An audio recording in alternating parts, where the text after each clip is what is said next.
I always say, you know, everybody's got access to a pencil, but how many great things have been written or drawn, you know? These are just tools, and everybody's got these tools, and it's how you use them for your stuff, you know, and to get those ideas translated to cinema. Filmmaker, painter, musician, photographer. The Guardian described him as the most important director of this era. He has received 3 Academy Award nominations for Best Director and has won France's Cesar Award for Best Foreign Films twice, as well as the Palme d'Or at the Cannes Film Festival and a Golden Lion Award for Lifetime Achievement at the Venice Film Festival. Moving Images recently sat down to have a conversation with David Lynch. I just like to work, and I always say I love ideas. The thrill is once in a while you get an idea that you fall in love with, and it can be in any medium, and they're all different things that pop up. So the thing that I always wanted was a setup. So if I get an idea for a chair, for instance, I've got a wood shop. If I get an idea for a painting, I got a place to do the painting. And so it takes a long time to get a setup and all the tools and all this stuff. And then, you know, so many things are technical and you need help in that area. So it's a big deal to get a setup to realize these ideas. I only wanted to be a painter. And painting led to cinema. I saw my painting start to move, and I heard from the painting a wind, and I was not on drugs. And I said, oh, a moving painting. And I made a moving painting, and 6 men getting sick. And it cost me $200. And in those days, $200 was like maybe 200 million. So I said, that's it, it's too expensive. But a gentleman came and offered me $1,000 to build a moving painting for his house. And in those days, there was no video or anything. It would have been a continuous loop on a 16mm projector and a sculptured screen. And during the making of that, I bought a new a used Bolex camera, and I didn't know it, but the camera was broken. So I animated for a couple of months, and when I got the 100 foot of film back, it was a solid blur.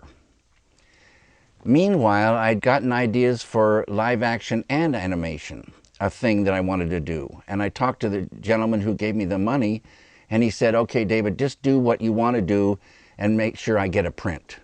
I said, fantastic. And so I made my next short film was called The Alphabet, and that kind of opened doors along with the script, and I won an independent filmmakers grant from the AFI, American Film Institute. So it was just, I always said I just got green lights in the cinema world. It was so beautiful, but go figure how those things happen.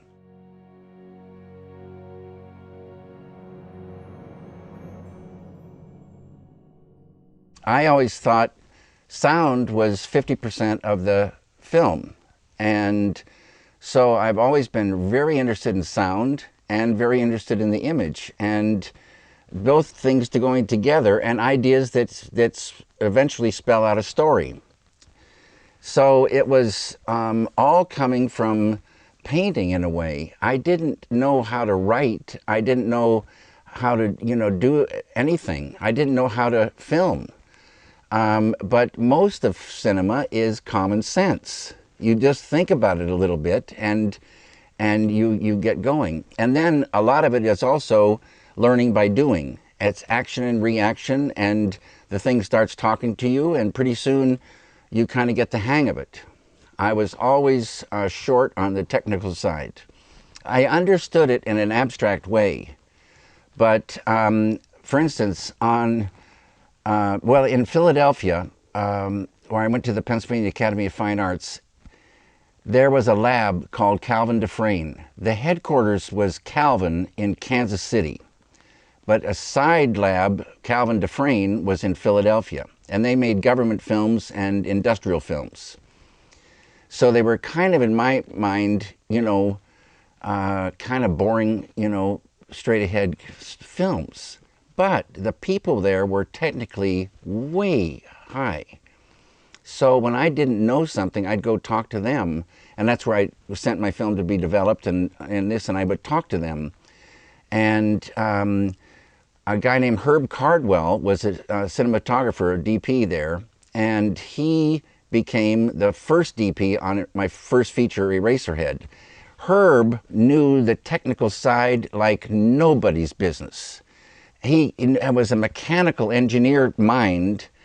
He was a great pilot. So he understood 3 dimensions and things moving. He would talk, in the abstract about all these things. He could take a camera apart, put it back together. He knew how to work the whole thing. He understood lenses and light and, all the technical side so beautifully. He knew it.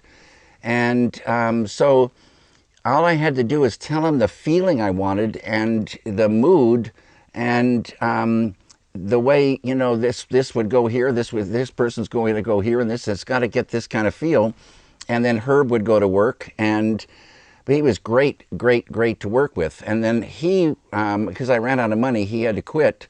And a guy named Fred Elms came in and took over. And Herb spent 2 weeks or more bringing Fred up to speed. Fred also very, good at the technical side and getting a feel with the light. We had these, I think they're CM3s, Eclair CM3s, and that was not pin registered. But on the weekends, for certain things, we'd rent a Mitchell.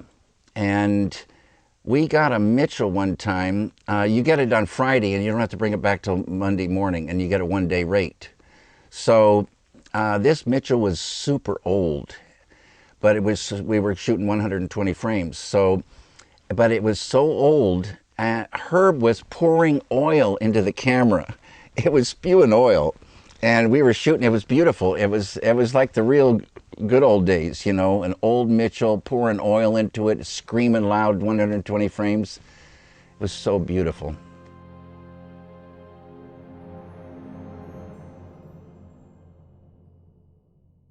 They say you can fix it in post. Used to be the thing, and whenever everybody would laugh, because it cost a fortune, and a lot of times you can't. But now it's possible, but it still takes money and it still takes time.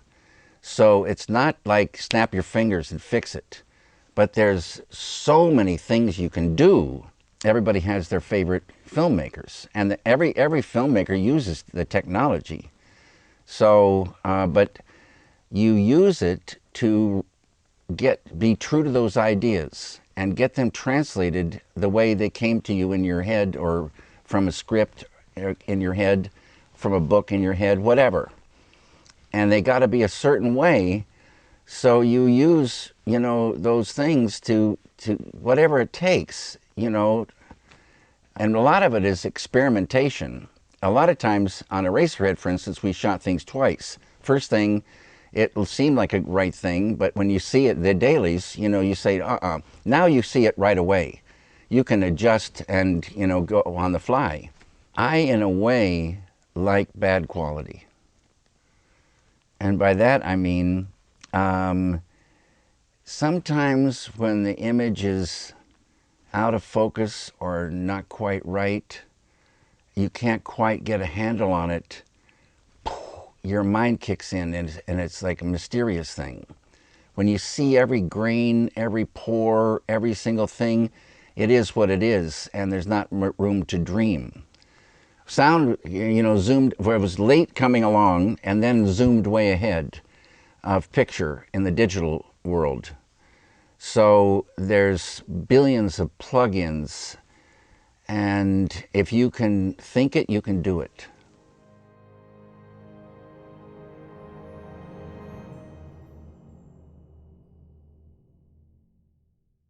First, you make it for yourself, and not for yourself as an ego thing. You make it because you got the picture that you want to translate to cinema. You got the idea. So when you got the thing edited to a point where you think it's working, then you show it to people, and that's, I always say, a nightmare, because you feel it when it's not working, and you go die, you know. Then you go to work fixing those places that didn't work for you. Just on feeling, you don't have to get notes. You can feel it when you sit with people. For instance, on Blue Velvet, they say it was maybe the worst cards they ever saw. Like, what did you like best? The end. And what did you like best? The dog Sparky. And terrible, a bunch of terrible cards. Because the audience, they thought they were going to go see Top Gun.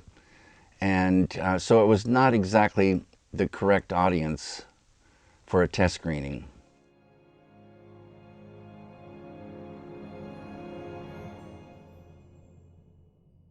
I wish people had giant TVs and great sound in their house. That would be beautiful, instead of seeing it on a computer or a phone. The computer and phone is pretty pathetic picture, especially the size, and ridiculous sound, unless you're on headphones. And if you were close to your computer, iPad or something, and you had headphones, I think you could get into it pretty good. But if you had a big TV and great speakers, it would be like being in a theater. And you turn the lights down and shut everything off, I think you could have an experience. There's so many distractions in the world. And for me, you know, like that, even a cough in a theater can throw you out. If they're quieting in a scene and you're going along, and there's some noise or some kind of thing, it just throws you out, even just a little bit. It putrefies the experience. It's a horror. They never used to talk in a theater. Now I hear they talk and they're on their phones and they're doing all kinds of stuff.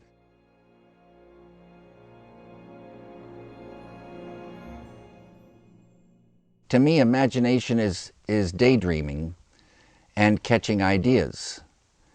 I always say that ideas are like fish. You don't make the fish, you catch it. And then you can cook it in one way or another. You can be a good cook or a lousy cook. But you catch an idea that wasn't there, and then boom. And that's, I always say, that's how come they do a light bulb over a character's head in the cartoons. It comes into your head. Where did it come from? It popped into the conscious mind, and then you see it. As you read a book, it all comes alive like on a TV in your head. And so then that's what you follow. It's the same thing as getting an idea from the ether. It pops in, you see it, and you hear it, and you know what to do.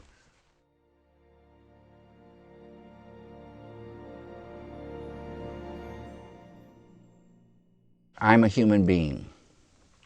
And Maharishi Mahesh Yogi brought out an ancient form of meditation and called it Transcendental meditation for this time.